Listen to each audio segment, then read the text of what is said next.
കിഴക്കേ കിഴക്കേ ആൾക്കാർ പറഞ്ഞു നമ്മുടെ ആനേനെ എഴുന്നള്ളിക്കണം, ബാലകൃഷ്ണനെ താങ്ങിയിട്ടെങ്കിലും കൊടുന്ന ആൻ്റെ അടുത്ത് എത്തിയിട്ട് പൂരം നടത്തണമെന്നായി.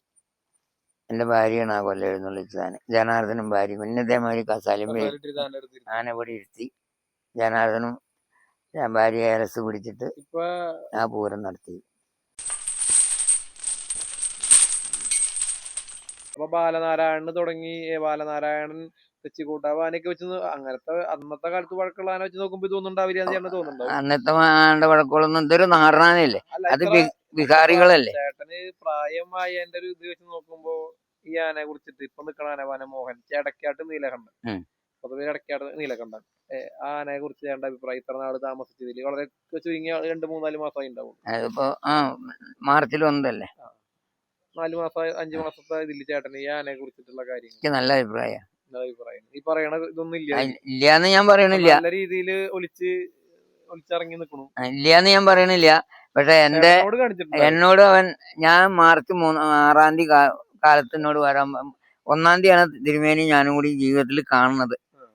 അങ്ങനെ എന്നെ ചോദിച്ചു, വീടൊക്കെ ചോദിച്ചു മനസ്സിലാക്കി. ഒരു 3 മണിക്കാണ് ഇവർ അവിടെ വന്നത്, വീട്ടിൽ വന്നിട്ട് മുഖത്തേക്കാണ് നോക്കിയാൽ എനിക്ക് കോതറമാകുന്ന തമ്പുരാന്റെ മുഖമായിട്ടാണ് തോന്നി.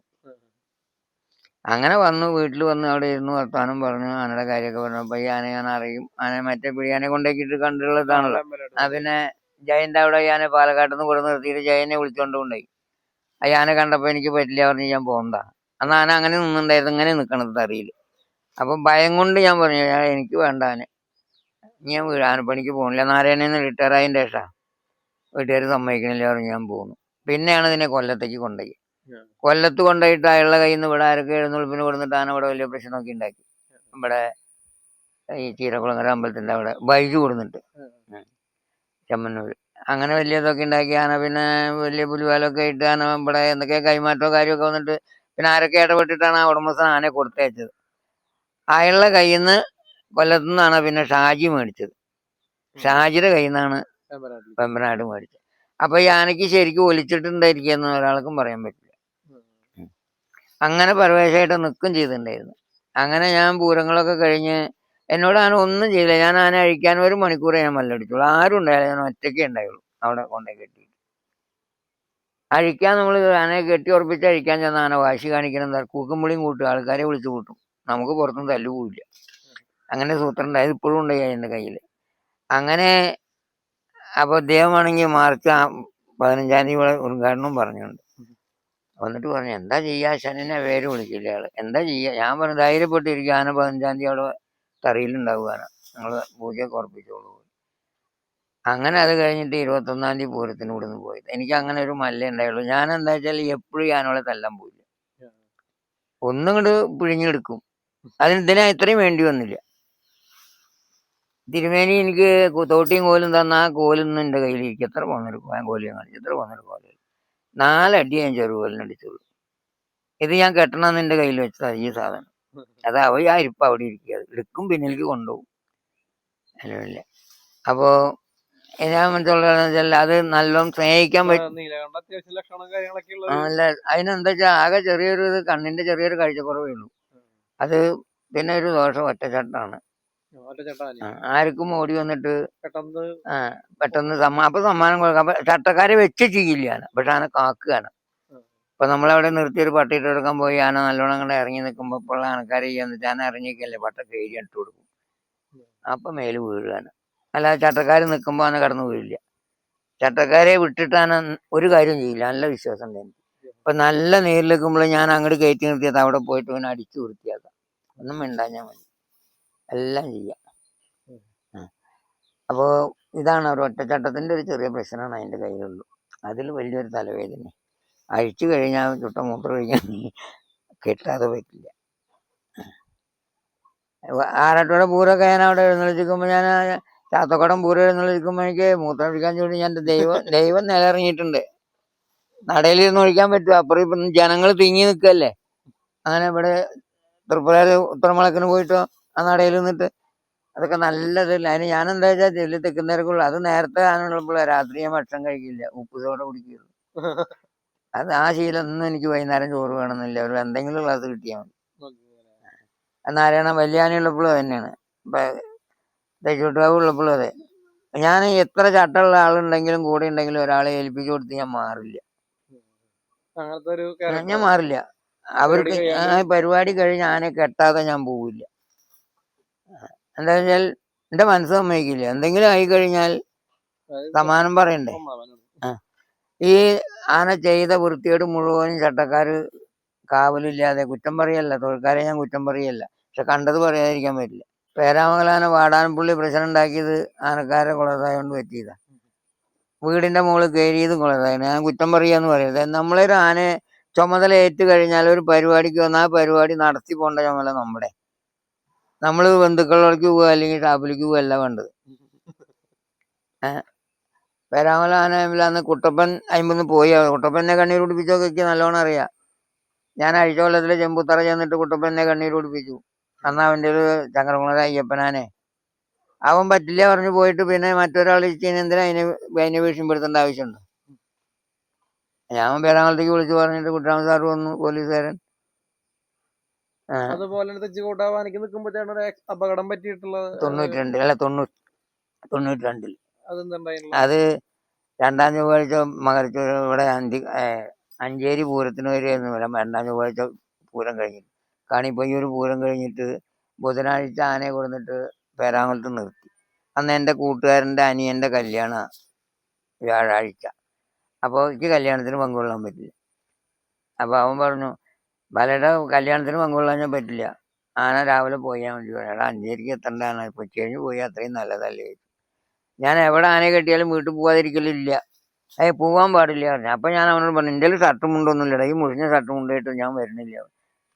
ബാലേട്ടൻ്റെ ഷർട്ടും മുണ്ടൊക്കെ ഞാൻ എടുത്ത് വെച്ചിട്ടുണ്ട് പറഞ്ഞു. എൻ്റെ ജനാർദ്ദൻ എന്ന് പറഞ്ഞ ഒരാളാണ് പേരാമത്തുകാരൻ, എൻ്റെ കൂട്ടുകാരനാണ്, ഇപ്പോഴും ഉണ്ടാവൻ. അങ്ങനെ ഞാൻ അന്ന് പോകുന്നില്ല. അവിടെ അന്ന് പോകണമൊന്നുമില്ലല്ലോ. അങ്ങനെ അവിടെ കുളിച്ചിട്ട് അവൻ്റെ വീട്ടിൽ പോയി ഷർട്ടും മുണ്ടൊക്കെ മേടിച്ചിട്ട് ഒരു ഗ്ലാസ് ബീറും കുടിച്ചു. അന്ന് ഞങ്ങൾക്ക് ബീറ് കുടിക്കുന്ന കാലത്ത് വേനൽക്കാലത്ത്. രാവിലെ 4 മണിക്ക് അവൻ്റെ അവിടുന്ന് അവൻ വന്നും കൂടെ ബാലേട്ടൻ ഞാനും വരാം പൂങ്ങൊന്നും വരെ പോകും. അങ്ങനെ ആന അഴിച്ച് തണുപ്പിച്ച് ചോറ് വെച്ചിട്ടുണ്ടായിരുന്നു. ചോറും കൊടുത്തിട്ട് റോട്ടിൽ കയറി. അപ്പോൾ അന്ന് ഈ പോലീസ് സ്റ്റേഷൻ, ഇപ്പോൾ ഉള്ള പോലീസ് സ്റ്റേഷൻ മുണ്ടൂരിൽ നിന്ന് ഇവിടേക്ക് വന്നിട്ട് അധികം കാലമായിട്ടില്ല. ആ പാലം പണിയും റെയിലിൻ്റെ പാലം, അവിടെ ആ വലിയ പാലം കല്ലൊക്കെ ഇത്രശ്ശേന് കൊടുന്നിട്ട് കിടക്കുന്ന ഒരു കാലഘട്ടമാണ്. അങ്ങനെ ഞാൻ ആ പോലീസ് സ്റ്റേഷൻ്റെ അവിടേക്ക് എത്താറാകുമ്പോൾ അവിടുന്ന് 2-3 കടപ്പുറം എത്താറാകുമ്പോൾ വടക്കോട്ട് നോക്കുമ്പോൾ 2 വണ്ടി മത്സരിച്ച് കയറി വരിക. ലൈറ്റ് ഇട്ടിട്ട് ഇങ്ങനെ മത്സരിച്ച് കയറി വരണം കാണാറുണ്ട്. അപ്പം നല്ലോണം ആനയെ അടുത്തേക്ക്, ഈ ജനാർദ്ദൻ എന്ന് പറഞ്ഞ ആനൻ്റെ മുകളിൽ നല്ലോണം അടുത്തേക്ക് ഒതുക്കിയിട്ട് ഞാൻ കാലുകൊണ്ട് തട്ടി കൈ കൊണ്ട് തട്ടിയിട്ട് വണ്ടിക്ക് പോലീസ് ബോർഡിന് കണ്ട വഴി ഇവര് വണ്ടി വന്നിട്ട് ഓവർടേക്ക് ചെയ്താ അതിലിൻ്റെ ഇതിൽ അടിച്ചേക്ക് നല്ല ഓർമ്മയുണ്ട്. അടിച്ചിട്ട് ഞാൻ ആനയുടെ ഉള്ളിലേക്ക് വീണോട് കൂടെ മോനേന്ന് വിളിച്ചു മൈത്തങ്ങളെ എന്തെങ്കിലും പിടിക്കുകയും ചെയ്തു. ആ വെച്ച കാല് മുമ്പൊക്കെ എടുത്ത കാലാണ് പിന്നാക്കം ചവിട്ടി. അതെനിക്ക് നല്ല ഓർമ്മയുണ്ട്. ആന പിന്നാക്കം എടുത്തു കാല്. അങ്ങനെ അപ്പൊ ആ കുറ്റി അമ്പലത്തിൽ കൊണ്ടുപോയി, ചീരക്കുഴി അമ്പലത്തിൽ കൊണ്ടുപോയി നിർത്തലുണ്ട് ഇടയ്ക്ക് ഇതിന്. ആ ഒരു കുറ്റിപ്പാലം ഇന്നും ആ കുറ്റി പ്ലാവോടെ നിൽക്കുന്നുണ്ട്. അവനെന്ത് ചെയ്തു വെച്ചാൽ ആന അങ്ങടെ കയറ്റിയിട്ട് പ്ലാവിൻ്റെ കൊണ്ട് ആന 2-3 കൊട്ടയുണ്ട് കയ്യിൽ. അതവിടെ ഇട്ട് ആന തിന്ന. എന്നപ്പം ഈ പരാക്രമത്തിൽ ആ ചങ്ങലയാണ് തള്ളിയാൽ മതി. ചങ്ങല തള്ളിയില്ല. അവൻ പരാക്രമത്തിൽ ഇറങ്ങി എൻ്റെ അടുത്തേക്ക് ഓടി വരിക ചെയ്തു. അപ്പോഴേക്ക് എന്നെ ആൾക്കാർ എടുത്തിട്ട് അമലയെ കൊണ്ടുപോയപ്പോൾ അമലയിൽ പറ്റില്ല എന്നിട്ട് സിവിൽ ആസ്പത്രിയിലേക്ക് കൊണ്ടുവന്നു. ഇവിടെ പാറമക്കാവിൻ്റെ ഇവിടെ സിവിൽ ആസ്പത്രി, ലൂവിലേക്കല്ല. അങ്ങനെ ഇതൊക്കെ പിടിച്ച് ആനയൊക്കെ എങ്ങനെയൊക്കെ സൂത്രത്തിലവിടെ തടങ്ങി പിടിച്ച് വന്നിട്ട് കമ്മിറ്റിക്കാല ഇവിടെ കുട്ടരാമ സാറും എല്ലാവരും വന്ന് നോക്കും. പിന്നെ ആസ്പത്രിയുടെ വരാന്തിലൊരു തട്ടിരിക്കണ ഒരു ഉണ്ടായി കിടക്കേണ്ടത്ര ഞാൻ. അങ്ങനെ രാജസ്വാമി ഭാഗത്ത് മരിച്ചു. രാജസ്വാമിയും കുട്ടരാമനാരും കൂടി അവിടെ വന്നിട്ട് പേരൊന്നും വെട്ടാതെ തന്നെ വെസ്പോർട്ട് ആസ്പത്രിയിലേക്ക് കൊണ്ടുപോയി. ഡോക്ടർമാർ എഴുതി വെച്ചിട്ടുള്ളത് ആരോടും ചോദിക്കാതെ സ്വാമിയും കുട്ടരാമനാരും കൂടി എടുത്തിട്ട് സ്വാമിയുടെ വണ്ടിയിൽ വെസ്പോർട്ട് ആസ്പത്രിയിലേക്ക് കൊണ്ടുപോയി. അപ്പോൾ സ്വാമിയുടെ ഒരു കൂട്ടുകാരുണ്ട്, മോഹൻലാല് പറഞ്ഞൊരു ഡോക്ടർ, അയാൾ തലയുടെ ആളാണ്, ഈ സൈമൺ എല്ലിൻ്റെ ആളാണ്. അങ്ങനെ അവിടെ കൊടുന്ന് അഡ്മിറ്റ് ചെയ്ത് സ്വാമി പറഞ്ഞു അത്ര എന്ത് ചെലവ് വന്നാലും ആയുസ് ഉണ്ടെങ്കിൽ എടുക്കണം എന്ന് പറഞ്ഞു അത്ര മോഹൻലാലിനോട്. മോഹൻലാൽ ഇന്ന് അമേരിക്കയില്ല, സ്വാമി മരിച്ചിട്ട് വന്നിട്ടുണ്ടായിരുന്നു. ഞാനിക്കുള്ള മുഖപരിചയമൊക്കെ തന്നെ ഇത്രയും വലിയൊരാളെ പിന്നെ ഞാൻ ചെന്ന് പിടിക്കാൻ ഞാൻ പിടിച്ചത്. അങ്ങനെ അയാള് അവിടെ ഞാൻ 21-ാം ദിവസമാണ് ഞാൻ എവിടെ കിടക്കണ എന്താന്ന് അറിയണത്. ഒന്നുമില്ല, എൻ്റെ കുട്ടികളോട് ചോദിച്ചാണ് എൻ്റെ ശവം എപ്പോഴാണ് കൊണ്ടുവന്നത്. അങ്ങനെ ഈ ഭാഗം തകർന്നേ. ഇന്ന് ഈ കയ്യിന്റെ ശരിക്കും അല്ലല്ലേ, അതില്ല, വണ്ടി ഇടിച്ചത് തന്നെയായിരുന്നു. ഈ ഭാഗം തകർന്നു, ഈ കൈ ഇന്നും എൻ്റെ ഇങ്ങോട്ട് മറിയില്ല, എനിക്ക് വേണ്ടി കഷ്ടപ്പെട്ടിട്ട്. അങ്ങനെ ഞാനൊരു 21-ാം ദിവസം അങ്ങനെ ഒരു 4 മണിയാകുമ്പോൾ കണ്ണ് തുറന്ന് നോക്കുമ്പോൾ വലിയൊരു വരാന്ത, ഒരു ആസ്പത്രി, അല്ല ആസ്പത്രി എന്നറിയില്ല, വലിയൊരു സ്ഥലം, ഫാനും കണ്ട് തിരിയാന്നറിയാം. ജനങ്ങള്, എൻ്റെ പിള്ളേരൊക്കെ ചെറിയ പിള്ളേരായിട്ട് അടുത്ത് തന്നെ നിൽക്കുന്നു. എന്നെ കണ്ണു പിടിച്ചപ്പോൾ എല്ലാവർക്കാണ് നിലവിളി തുടങ്ങി. അപ്പോൾ കുട്ടിരാമൻ സാറുണ്ട്, രാജസ്വാമി ഒന്ന് വന്നിട്ടുണ്ടാവും, അതിനെയും കണ്ടു ഞാൻ. അപ്പോൾ വിളിച്ചു എന്നെ. അത് അപ്പോൾ മിണ്ടാൻ വലിയതില്ല, ഞാൻ സംസാരിച്ചു പതുക്കെ. എന്താ ഒന്നും പറ്റില്ല, നിനക്കൊന്നും ഞാൻ പറ്റില്ല, ഞാൻ ഇല്ലേ പറഞ്ഞാൽ എൻ്റെ ഇങ്ങനെ കൈ കൊണ്ടൊക്കെ തട്ടിയിട്ടോ പോവാൾ. അങ്ങനെ അവിടെ 1 മാസം കിടന്നു. 1 മാസം തികണീൻ്റെ മുമ്പ് അവിടുത്തെ പൂരായി, തെച്ചൂട്ടവ് പൂരായി. അപ്പോൾ ഇവർക്ക് അവിടെ നിന്ന് കമ്മിറ്റിക്കാർ മത്സരിച്ചിട്ട് ആന 8 എണ്ണം കൊടുന്നു. കിഴക്കേ ആൾക്കാർ പറഞ്ഞു നമ്മുടെ ആനേനെ എഴുന്നള്ളിക്കണം, ബാലകൃഷ്ണനെ താങ്ങിയിട്ടെങ്കിലും കൊടുന്ന ആൻ്റെ അടുത്ത് എത്തിയിട്ട് പൂരം നടത്തണമെന്നായി. എൻ്റെ ഭാര്യയാണ് ആ കൊല്ലം എഴുന്നള്ളിച്ചതാണ്, ജനാർദ്ദനും ഭാര്യ. പിന്നെ ഇതേമാതിരി കസാലിമ്പേ ആന ഇവിടെ ഇരുത്തി ജനാർദ്ദനും ഭാര്യ ഏലസ് പിടിച്ചിട്ട് ആ പൂരം നടത്തി. രാമചന്ദ്രൻ പലരും പറയുമ്പോ അതീവ വഴക്കാളിയായ ആന, 12 പേരെ കൊന്ന, വലിയ പ്രശ്നം ഉണ്ടാക്കി, യുദ്ധം ഉണ്ടാക്കി, അങ്ങോട്ട് കൊണ്ടുവരാൻ പറ്റില്ല, അതിനെ എഴുന്നള്ളിക്കാൻ പറ്റില്ല എന്ന് കുറെ ആൾക്കാർ അതിന്റെ പിന്നാലെ ഉണ്ട്. ഇങ്ങനത്തെ ഒരു ആനേനെ കുറെ നാള് നല്ല രീതിയിൽ പരിപാടി തെറ്റും പ്രശ്നം ഇല്ലാണ്ട് കൊണ്ടുനടന്ന ഒരാളാണ് ബാലകൃഷ്ണൻ. അപ്പൊ ചേട്ടന്റെ കയ്യിൽ ഉള്ളപ്പോഴും വേറെ ചേട്ടൻ്റെ പ്രശ്നങ്ങളൊന്നും ഉണ്ടായിട്ടില്ല? ഓടി പോവാ, അത് ഇല്ലാന്ന് പറയാൻ പറ്റില്ല. ഓടി പോയാലും ഒന്നും ചെയ്യില്ല. ഈ ആൾക്കാർ സോഷ്യൽ മീഡിയാസ് ഒന്നും പറയണ പ്രശ്നങ്ങളൊന്നും അതിനില്ല. തെറ്റുകുട്ടവ് രാമേന്ദ്രൻ ചട്ടക്കാരൻ, അതിനെന്തും 1-2 അടി അടിക്കണതിന് യാതൊരു പരാതിയില്ല. കൂടുള്ളവരെ കൊണ്ട് അധികം ചെയ്യിപ്പിക്കരുത്, അത് അവന് വലിയ ഇഷ്ടമില്ല, ചെറുപ്പം മുതൽ കിട്ടിയത്. കയ്യിന്ന് പോവാണ്, കയ്യിന്നാന പോവും, പോയാലും നമുക്ക് കയറി പിടിക്കാൻ. കയ്യിന്നാന ഇതുകൊണ്ടാണ് പോണത്, ഭയന്നിട്ടാണ് ആന പോണത്. അപ്പൊ ഒരു അടിയൊക്കെ കൊടുത്താൽ കൂടുതൽ ഇതായി, പിന്നെ പിന്നാലെ ഓടിച്ചെന്ന ആനയ്ക്ക് ഭയം കൂടുതലാണ്, തല്ലും എന്നുള്ള പേടിയാണ്. അത് ചേണായിയുടെ മരുന്നിന്റെ പവറാണ്. ചേണായിയുടെ മരുന്ന് 7 കൊല്ലാണ് അതിന്. ഞാൻ ഉള്ള കാലങ്ങൾ മുഴുവനും ഇരിഞ്ഞാലക്കുട ഉത്സവം കഴിഞ്ഞ് വരുമ്പോഴേക്കും കമ്മിറ്റി കുട്ടിരാമൻ സാറാണ്, പഴയ ചെമ്പുണ്ട്, അതിൽ കഷായം അവിടെ തയ്യാറാക്കി വെച്ചിട്ടുണ്ടാവും. ഇരിഞ്ഞാലക്കുട കഴിഞ്ഞ് വന്ന ആന, അന്നൊക്കെ അവിടെ കാഞ്ഞിരക്കൂട്ടത്തിൽ ആനയെ കെട്ടുക, അന്ന് ഷെഡും കിട്ടൊന്നുമില്ല, തയ്യാറാക്കി വെച്ചിട്ടുണ്ടാവും. അപ്പൊ പറയും അന്ന് കുട്ടിരാമന്മാരെ, ഞാൻ എൻ്റെ ശ്രീനിവാസന്റെ അവിടേക്ക് ആക്കി കഴിഞ്ഞാൽ ഈ ആനയിട്ട് ആയുസുണ്ടെങ്കിൽ എന്ന് പറയും. എന്നും കഴിഞ്ഞ മാതിരി തോന്നുന്നു. 2 പ്രാവശ്യം അയാളെ ഇവിടെ കൊടുക്കുന്നുണ്ട്, പഴയ ചേണായി. ഇല്ലില്ല, ഒന്നുമില്ല അതിൻ്റെ. പിന്നെ ഈ കണ്ടമാനം വേദ്യം ചെയ്യുമ്പോഴും കണ്ടമാനം അതിന് ഭയം വരുമ്പോഴും അത് കയ്യിൽ നിന്ന് പോകല്ലാതെ എന്താ ചെയ്യാ? ഈ ഉണ്ടാക്കിയോടത്തോളൊക്കെ പേടി കൊണ്ട് ചവിട്ടി കൂട്ടിയിട്ടുള്ളൂ, ആന കൊമ്പുകൊണ്ടൊന്നും ഒരാളെ കൊന്നിട്ടില്ല. ഞാൻ ഫോറസ്റ്റുകാർക്ക് ചോദിച്ചപ്പോൾ പറഞ്ഞല്ലോ, ഇവിടെ പാറമുക്കാവ് ഇതിൽ വെച്ചിട്ട് സംസാരിച്ചപ്പോൾ അദ്ദേഹം പറഞ്ഞല്ലോ എന്നോട്, അന്ന് ഈ ബാലകൃഷ്ണപിള്ളയുടെ മകനായിരുന്നു മന്ത്രിയോട്, ഇതെന്തായുള്ള പേര്, കോലിന് കൂര് പാടില്ല എന്നൊക്കെ പറഞ്ഞുണ്ടാക്കിയ കാലം. അയാൾ പറയും, അവരൊക്കെ പറഞ്ഞല്ലോ, ആനയുടെ നല്ലൊരു അഭിപ്രായം പറഞ്ഞിട്ടുണ്ടെങ്കിൽ ബാലകൃഷ്ണനാരെ പറഞ്ഞിട്ടുള്ളൂ. ഞാൻ പറഞ്ഞു എൻ്റെ മരണം വരെ ഞാൻ അതിനെ നിശ്ചിച്ച് പറയില്ല, കമ്മിറ്റി എന്തോ ആയിക്കോട്ടെ പറഞ്ഞു. അവരെന്നെ ഇപ്പൊ കണ്ട മിണ്ടും കൂടി ഇല്ല, വേണ്ടാക്കിയപ്പോ അവർ മിണ്ടണ്ട. ഒരു 4-5 കൊല്ലം മുമ്പ് ഭാര്യ മരിക്കണേൻ്റെ തലേ കൊല്ലം എന്നെ പള്ള പ്രസിഡന്റ് അവിടെ കട നടത്തുന്നുണ്ടായിരുന്നു എൻ്റെ വീടിൻ്റെ അവിടെ. അയാൾ അവിടെ ചെറുപ്പത്തിൽ കണ്ടിട്ടുള്ള പരിചയത്തിൻ്റെ മുകളിൽ എന്നെ വിളിച്ച് ബാലകൃഷ്ണനല്ലേ എന്നൊക്കെ ചോദിച്ചു പറഞ്ഞിട്ട് അയാൾ ഗൾഫിലൊക്കെ പോയി വന്നു, ബിനോയ്. വളരെ ഇതായിരുന്നു. എന്നിട്ട് എന്നെ അവിടേക്ക് കൊണ്ടുപോയിട്ട് എന്നോട് പറഞ്ഞു, അവിടെ ഒരു മേൽനോട്ടായിട്ട് നിൽക്കൂ എന്ന് പറഞ്ഞാൽ ചെറുപ്പത്തിൻ്റെ തൊണ്ട് എന്നെ കൊണ്ടുപോയി അവിടെ കൊണ്ടുപോയി നിർത്തി. അവിടെ കൊണ്ടുപോയി നിർത്തിയേക്കുമ്പോൾ ആന എന്നെ അറിയില്ല പറഞ്ഞു, വലിയ ആന. ഞാൻ എവിടെ കെട്ടിക്കൊണ്ടുപോയി പൂരം നടത്താൻ കൊണ്ടുപോകണമെങ്കിലും കോലം കയറ്റുന്നതിൻ്റെ മുമ്പ് പടക്കം എവിടെ കെട്ടിന്നെ നോക്കും. വലത്ത് പറയാനെങ്കിൽ ഇല്ലല്ലോ, നമ്മൾ ആന പറഞ്ഞു പടക്കം എവിടെ കെട്ടിയിരുന്നു. അപ്പോൾ ഞാൻ കമ്മിറ്റിക്കാരോട് പറയും, കോലം കയറ്റുമ്പോൾ പടക്കം പിന്നിലാണെങ്കിൽ ആന തിരിച്ചു നിർത്തും, തല്ലൂടെ വന്നിട്ട് കാര്യമില്ല, അല്ലെങ്കിൽ പടക്കം മാറ്റിച്ചോളൂ പറയും. സത്യം. അപ്പൊ അവര് ചിലവര് നല്ലൊരു മുടക്കും എല്ലാം പിന്നിൽ കൊളത്തിയ ആന അങ്ങോട്ട് പോകും തന്നെയുള്ളൂ, വേറെ ഒന്നുമില്ല പറയും. അതിനുള്ള സമയം അപ്പൊ അവര് മാറ്റി തരും കേട്ടോ. അതേമാതിരി ഞാൻ പറ്റാത്തോടത്തേക്ക് കൊണ്ടുപോകില്ല കയറ്റിയിട്ട്. മുളയത്തുണ്ടായത് എന്താ, മുളയത്ത് ഞാൻ നാരായണ ഉണ്ട് അവിടെ. എല്ലാ ആനകളും കഴിഞ്ഞ് ഞാൻ എവിടെ പൂരം നടത്തുകയാണെങ്കിലും ആനകളിലെല്ലാം കഴിഞ്ഞ് അതേവരെ നിൽക്കാന്നുണ്ടെങ്കിൽ 1 മണിക്കൂർ കൊണ്ട് നിന്നൂടെ. നമുക്ക് അമ്പലത്തിൽ പ്രദക്ഷിണം പഴയ കാലത്ത് നമ്മൾ കയറ്റിയ ഒരു പ്രദക്ഷിണം കഴിഞ്ഞാൽ പിന്നെ പോകേണ്ട ആവശ്യമില്ല. ഇപ്പൊ 2 നേരം പോകണം. പൂരം കഴിഞ്ഞാലും പോകണം, പൂരം കയറ്റുമ്പോഴും വേണം. ചേട്ടൻ ഒരുപാട് ആനകളിൽ താമസിച്ചിട്ടുണ്ട്. പ്രായം കൂടിയ ആനകളിൽ ഒരുപാട് ആനകളിൽ താമസിച്ചിട്ടുണ്ടാവും. പ്രായം കൂടിയ നാരായണനും പാറമക്കാവ് നാരായണൻ എന്ന് പറഞ്ഞാൽ എല്ലാവർക്കും അറിയാം. എല്ലാ സകല പൂരപ്പറമ്പിലും പോണാനുണ്ട്. അതെ, ഇപ്പോൾ എടുക്കേണ്ട കാര്യമാണ് പാറമക്കാവ്. കോഴിക്കോടൻ കുട്ടിശങ്കരൻ. എവിടെ ഉത്സവം ഉണ്ടെങ്കിൽ അത് അവിടെ ഉണ്ടാവും. ഞാനും ചെറുപ്പത്തിലൊക്കെ ചേട്ടൻ ഇവിടെ മാപ്രാണത്തൊക്കെ വാതിരുമാടമ്പതിലൊക്കെ വന്ന് കണ്ടിട്ടുണ്ട്. പാറമക്കാവ് നാരായണനെ കുറിച്ചിട്ടും പാറമക്കാവ് ദേവസ്വത്തിനെ കുറിച്ചിട്ടും ചേട്ടന്റെ അഭിപ്രായം? നല്ല ആനയാണ്, ദേവസ്വം നല്ലതാണ്. ആന 2 നീരായിരുന്നു അതിന്. ദേവസ്വം അവരൊക്കെ ആയിട്ട് അത് ഇപ്പോഴും ഉണ്ട്, നല്ലതാണത്. നന്ദേട്ടനും ഇവരൊക്കെ ആയിട്ട് നല്ലതാണ്. എനിക്കിന്നും ചെന്ന് എന്തെങ്കിലുമൊക്കെ ആവശ്യപ്പെട്ടാൽ എനിക്ക് തരും, ഞാൻ പോവില്ല. എൻ്റെ ഭാര്യ ആസ്പത്രിയിലായിട്ട് നല്ല സഹായങ്ങൾ ഉണ്ടായിട്ടുണ്ട്. എനിക്കും നല്ല സഹായം അവരെ കൊണ്ടുണ്ട്. ഇപ്പോഴും ഞാൻ പൂരത്തിന് ചെന്നാൽ മറ്റുള്ള ആൾക്കാർക്ക് കൊടുക്കണ മാതിരിയൊക്കെ എനിക്ക് തരും. ഞാൻ 2 ദിവസം നിൽക്കില്ല എന്ന് മാത്രം പോയിട്ട്.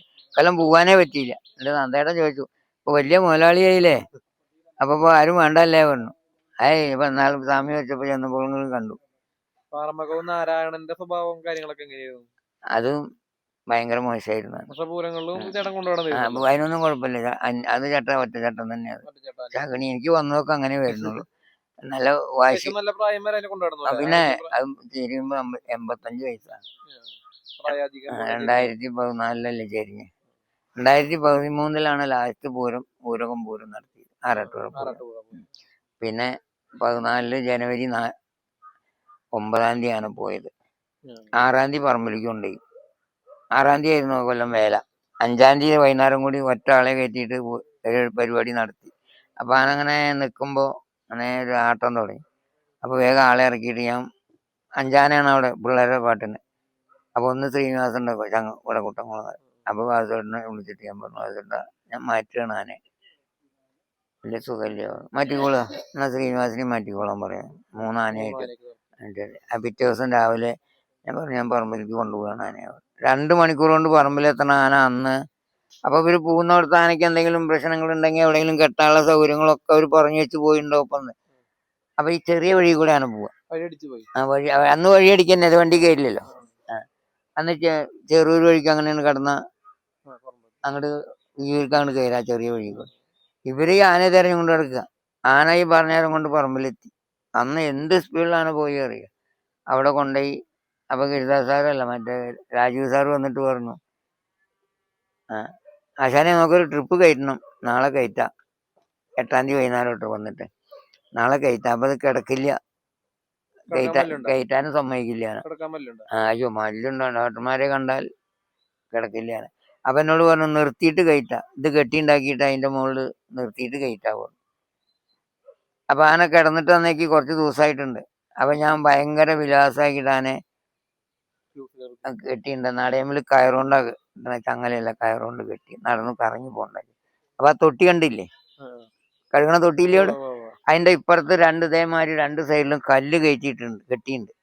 അപ്പൊ ഞാൻ അയമ്പില് പൂമരത്തുമ്പിൽ ഇവിടെ പിടിച്ച് കൊളത്തി, ഈ കാലുമ്പലിക്ക് ഇവിടെയും കൊളത്തി, ഷെഡിന്റെ കാലുമ്പലിക്ക്. ദേവിദാസൻ അതിന്റെ അപ്പുറത്ത് നിൽക്കുന്നുണ്ട്. അങ്ങനെ ഞാൻ ദിവസം വീട്ടിൽ പോണ ആളാ.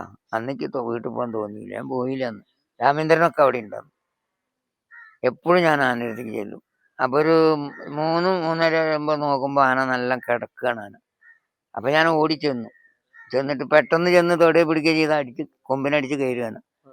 ഭയങ്കര കൈ അവിടെ കിടക്കണ എൻ്റെ കൈ അവിടെ അത്ര അതിൽ വാശി അടിക്കാൻ ചെന്ന് വിളിക്കാനും തൊടാനും എനിക്ക് ഒരു ധൈര്യക്കുറവ്. ലൂസല്ലേ നിൽക്കണത്. എങ്ങനെയാലും ഞാൻ ബാക്കിൽ ചെന്നിട്ട് ഇങ്ങനെ മോനെ എന്ന് വിളിച്ചിട്ട് എത്തി നിന്നിട്ട് തൊട്ട് ഞാൻ അങ്ങനെയില്ല. അങ്ങനെ ഞാൻ വേഴപ്പുറത്ത് കൂടെയൊക്കെ കൈ വെച്ചിട്ട് ഇരിക്കുന്നതിനകത്ത് വന്ന് കണ്ണിൻ്റെ അവിടെയൊക്കെ വന്ന് നോക്കുമ്പോൾ കണ്ണനക്കുന്നുണ്ടാണ്. അങ്ങനെ ഞാൻ ഓടിച്ചെന്ന് രാമേന്ദ്രനെ വിളിച്ചു. രാമേന്ദ്ര എണീട്ട് വന്നു കേട്ടോ, എന്താ പ്രശ്നം ചോദിച്ചു. വരിക പറഞ്ഞു, ബക്കറ്റിൽ വെള്ളം കൊണ്ടുവച്ചിട്ടുണ്ട് എന്നോട്. നേരത്തെ വൈകുന്നേരം കൊണ്ടുവച്ചിട്ടുണ്ട്. കപ്പുണ്ട്. അവൻ വന്നപ്പോൾ പറഞ്ഞു പക്ഷേ വെള്ളം കൊടുക്കുക എന്തോ വളരെ മോശമായിട്ടാണ് കാണുന്നത്. അങ്ങനെ ഞാൻ 2-3 കപ്പിൽ വെള്ളം എടുത്തിട്ട് 2 കപ്പ് വെള്ളം കൊടുത്തപ്പോൾ ഞാനത് 1 കപ്പ് കുടിച്ചിട്ടുണ്ടായിരുന്നു. ഇറക്കണം സൗണ്ട് കേട്ട മരിക്കും. പിന്നെ ഒഴുകി. അങ്ങനെ ഞാൻ നല്ലോണം കണ്ണിങ്ങോട്ട് തലോടിയ വഴിയെ എൻ്റെ മോനെ കയ്യിൽ മറിച്ചിട്ട് ആനന്ദത്തിലാണ്ട് പിടിച്ചുണ്ട്. ഒരു കാരണവശാലും ആന എന്നെ വിടണില്ല. ഞാനൊന്നും ചെയ്യണമൊന്നുമില്ല. നോക്കുമ്പോൾ കണ്ണിന്ന് ഇങ്ങനെ വെള്ളം കുടം കൊണ്ട് വീണമാതിരി വെള്ളം ഒഴുകിയാണ്. ഞാൻ പറഞ്ഞു രാമേന്ദ്രൻ്റെ കൈ ആന വിടുന്നില്ല. ഒൻപന മുമ്പിലേക്ക് വരാനും പേടി. എങ്ങനെയാ തുണിക്കൈ അങ്ങനെ പിടിച്ചു വലിച്ചിട്ട്